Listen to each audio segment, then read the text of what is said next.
जय हिंद दोस्तों। केमिस्ट्री का एक इम्पोर्टेंट टॉपिक हम लोग पढ़ने वाले हैं। जल।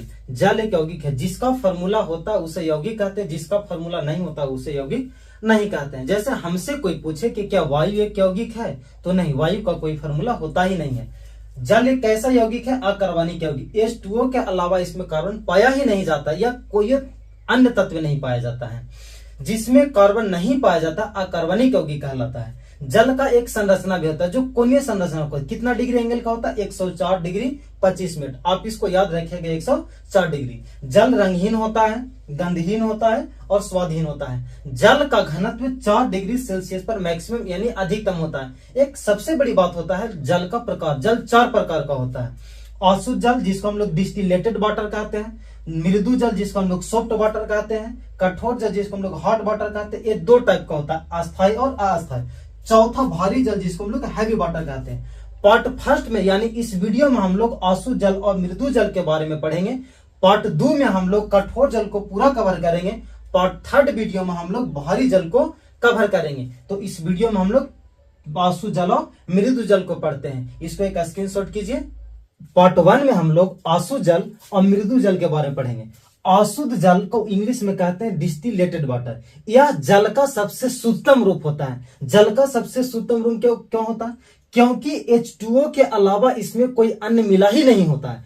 केमिस्ट्री के हिसाब से यदि कोई अन्य पदार्थ मिल जाएगा तो यह अशुद्ध हो जाएगा। अतः इसमें तो कुछ मिला नहीं है, यह कैसा है तो शुद्धतम हुआ। आपसे पूछा जाएगा कि जल का सबसे शुद्धतम कौन होता है, तो अशुद्ध जल होता है। अतः कितना ppm? 0 ppm। 0 ppm का मतलब होता है पार्टिकुलर पर मिलियन, यानी 1 मिलियन कण में कोई अन्य पार्टिकुलर मिला ही नहीं होता है। अब अशुद्ध जल को प्राप्त कैसे किया जाता है? तो अशुद्ध जल को प्राप्त करने की विधि को आसन विधि कहा जाता है। देखिए आसन विधि क्या होता है। जैसे यहाँ पे हम एक बर्तन लिए, इस बर्तन हम लोग क्या करते हैं कि गर्म कर, जैसे इस पानी को अशुद्ध जल हुआ। यहाँ जैसे कुछ अशुद्धियां हैं, देखिए इस प्रकार का कोई अशुद्धियां हैं, जैसे अशुद्धियां यहाँ पे मिला हुआ। जब इसमें हमको गर्म करेंगे तो इसमें जो अशुद्धियां होगा से नीचे बैठ जाएगा और यहाँ का जो पानी होगा ना वो वाष्प बनकर क्या होगा कि इस पाइप के रास्ते से इधर आएगा। जब पानी वाष्प बन के पाइप के रास्ते से इधर आएगा तो एक बीच में हम लोग क्या कहें कि क्या कंडीशनर लगा दिए। अभी कंडीशनर क्या होता है? ठंडा करने का एक चीज होता है। अब सबसे देसी कंडक्टर समझिए। देसी कंडक्टर क्या होता है कि आप कहीं मार्केट जाते हैं, देखिए सत्तू पीने वाला जहां पे होता है ना, वो देखिए घड़ा में क्या करता है कि लाल कपड़ा लगा करके उसमें पानी लगा देता है, पानी मारता है। चूंकि जब पानी मारता है तो घड़ा का जो पानी होगा से ठंडा होगा। आप और समझिएगा, घर का जो बोतल उतल होता है ना, उस बोतल में क्या होता है कि सूतरी का बोरा बांध दीजिए, कपड़ा बांध दीजिए और उसमें पानी लगा दीजिए, तो अंदर बोतल का अंदर का पानी जो होगा से बिल्कुल ठंडा रहेगा। तो ठंडा करने के लिए यहाँ पे हम लोग कंडीशनर लगा दिए। अब देखिए कि यहाँ से पूरा बूंद बूंद करके इस बर्तन में पानी चला आया। ये पानी के सबसे शुद्धतम हुआ। कौन सा पानी हुआ? सबसे शुद्धतम हुआ। और आसवन विधि से इस जल को शुद्धतम प्राप्त करना ही क्या कहलाता है? आसवन विधि कहला जाता है। यानी कैसा जल हुआ? ये अशुद्ध जल ही तो हुआ। अब इसका उपयोग देखते हैं। देखिए इसका उपयोग बैटरी में किया जाता है। बैटरी का पानी, आप लोग से बैटरी में तो पानी डाला जाता है ना, तो कुछ लोग बैटरी के पानी से ऐसे डरते हैं जैसे लगता है कि वह तेजाब है, लेकिन ऐसा नहीं है। वो तेजाब नहीं है, वो बैटरी का पानी है। तेजाब तो उस बैटरी में होता है, यानी H2SO4 उस बैटरी में होता है। आप इस पानी को पी भी सकते हैं, क्योंकि ये बैटरी का पानी ही तो अशुद्ध जल है। इसमें तो कोई अन्य कण मिला ही नहीं है, तो यह तो अशुद्ध जल है, तो इसको हम लोग पी सकते हैं। इसको पीने में कोई दिक्कत नहीं होगा, कोई का मृत्यु नहीं हो सकता। इसे मतलब घबराना नहीं चाहिए। अब एक और, इसको घाव जैसे कहीं एक्सीडेंट कर जाते हैं, कहीं कट टूट जाते हैं, गिर जाते हैं, तो डॉक्टर लोग क्या करता है कि अशुद्ध जल से ही हम लोगों को साफ करते हैं। साफ करने के बाद हम लोग को इंजेक्शन बैग लगाते हैं। अब देखिए इंजेक्शन में भी इसका बहुत कमाल का इस्तेमाल है। इंजेक्शन में क्या जाता है, जैसे आपको कभी डायरिया या फिर टाइफाइड वगैरह हुआ होगा तो देखे होंगे कि डॉक्टर लोग इंजेक्शन लगाते हैं। जब इंजेक्शन लगाया जाता है तो जिस डब्बा से निकाल उसमें 2 होते हैं, 2 दवा। एक होता है आपको सूखा पाउडर के रूप में जो आपको मेन दवा होता है, एक उसमें अशुद्ध जल होता है। तो अशुद्ध जल को क्या करते हैं कि सबसे पहले डॉक्टर सिरिंज के माध्यम से उस जल को निकाल लेते हैं और सूखा वाला में उसको मिला देते हैं और मिला करके पूरा अच्छा से उसको मतलब मिला देते हैं और मिला करके फिर क्या करते हैं। अब देखिए होता क्या है कि अशुद्ध जल को निकाल करके उस डब्बा को बिक दिया, उसका दवा का कंपोजिशन था वो तो ले लिया। जैसा आप समझिए डॉक्टर लिखा 2 ml दवा, तो पानी तो भाई 2 ml लेंगे ना, 2 ml मिला करके उसमें फिर दे देंगे तो आराम से मतलब कोई दिक्कत नहीं होगा। इसको दे सकते हैं, कोई दिक्कत नहीं होगा। लेकिन अब हमको कोई बोला जाएगा, अब हम लोग को बोला जाएगा कि उसमें साधारण जल को क्यों नहीं मिला करके डाला जाता है। आप एक बात समझिएगा, चूंकि साधारण जल को हम इसलिए नहीं डाल सकते हैं क्योंकि साधारण जल में सोडियम, कैल्शियम या मैग्नीशियम कोई अन्य तत्व ही तो मिला होते हैं।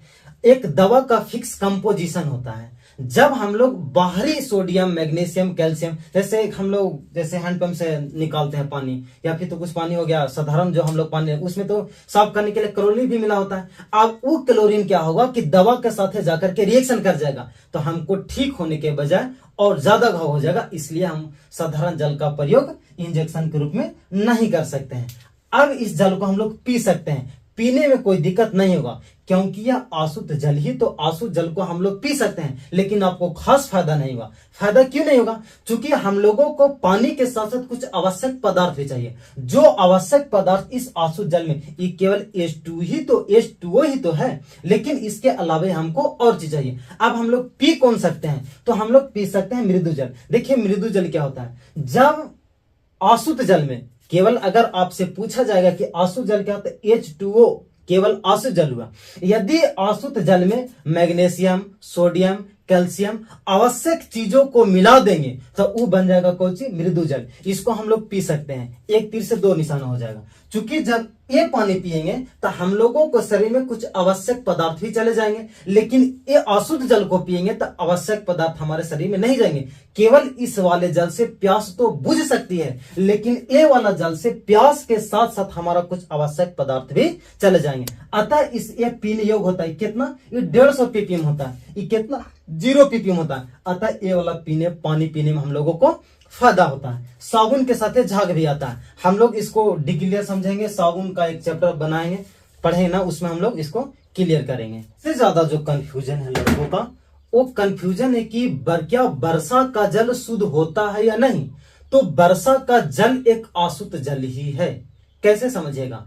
जब जो काम हम लोग यहां कर रहे हैं, जैसे यहां हम लोग बर्नर से पानी को गर्म कर रहे हैं, ठीक यही क्रिया प्राकृतिक तो समुद्र में कर रही। यहां हम लोग बर्नर से गर्म कर रहे हैं, सूरज तो समुद्र के पानी को तो सूरज को रोशनी से गर्म हो रहा है, ये बाष्प बन के ऊपर उड़ता है। ठीक वहां का पानी भी तो बाष्प बन के ऊपर उड़ता है। जैसे यहाँ बाष्प बन के ऊपर कंडेंसर के साथ हम लोग यहाँ लाते हैं। आप बताइए कि जब वो पानी ऊपर जाता है, समुद्र का पानी जब ऊपर जाता है, तो ऊपर पानी जाता है तो वहां तक तो पानी अशुद्ध जल ही होता है, वहां तक पानी का कोई दिक्कत नहीं होता है। लेकिन जैसे ही वहां से पानी पृथ्वी तक गुजरने में उसको वायुमंडल के साथ ही गुजरना पड़ता है।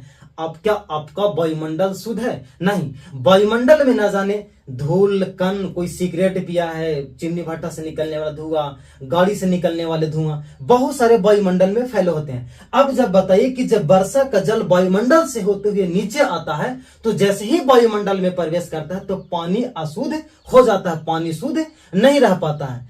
क्योंकि बताइए कि बरसात तो साल भर में एक बार आता है। अब समझिए कि 6, 7, 8 महीना में वायुमंडल का पूरा भाग तो एकदम गंदा हो गया। अब बताइए कि जब वायुमंडल में पानी आएगा तो अशुद्ध हो जाएगा। जब वही पानी से हम लोग, जब पहला बारिश होगा तो हम लोग स्नान करेंगे तो शरीर में फोड़ा फुंसी हो जाएगा। जैसे समझिएगा कि जैसे एक लड़की क्रीम पाउडर पोतती है, ठीक उसी प्रकार से हमारे शरीर में पूरा तो सब चिपक जाएगा। अब जब चिपक जाएगा तो हम लोगों को शरीर में घोस पूरा फोड़ा फुंसी हो जाएगा, तो दिक्कत हो जाएगा। उधर एक कोनो हीरोइन है, से गाना गा दी कि भींग जाने दो पहली बरसात में, भींग जाएगी तो पता चल जाएगा उसको पहली बरसात में भींगने से क्या होता है।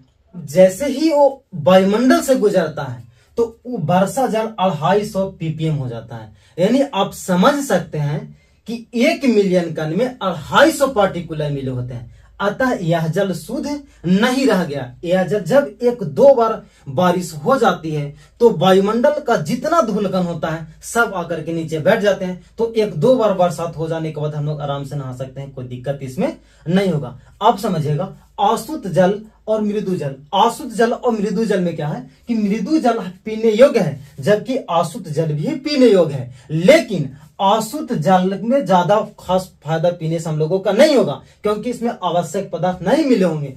जबकि मृदु जल में आवश्यक पदार्थ जैसे मैग्नीशियम हो गया, सोडियम हो गया, कैल्शियम हो गया, मिले होते हैं। इससे केवल प्यास बुझ सकती है, लेकिन ये पानी से हमारे शरीर में प्यास के साथ साथ हमारा कुछ आवश्यक पदार्थ भी चले जाते हैं। अब वर्षा जल भी देखिएगा, वर्षा भी कई तरह के होते हैं। जैसे वर्षा 7 प्रकार के होते हैं, अम्लीय वर्षा हो गया, चक्रवाती वर्षा हो गया, लाल वर्षा हो गया, मानसूनी वर्षा हो गया, पर्वतीय वर्षा हो गया। जब हम लोग ज्योग्राफी पढ़ेंगे ना, ज्योग्राफी का चैप्टर जब हम लोग पढ़ेंगे तो उसमें आपको हम बताएंगे कि वर्षा जल क्या होता है। तो इस वीडियो में इतना ही। आगे आपको कठोर जल और भारी जल का पार्ट 2 और 3 में हमको बताएंगे। तो इसको एक स्क्रीनशॉट कर लीजिए। मिलेंगे नेक्स्ट वीडियो में।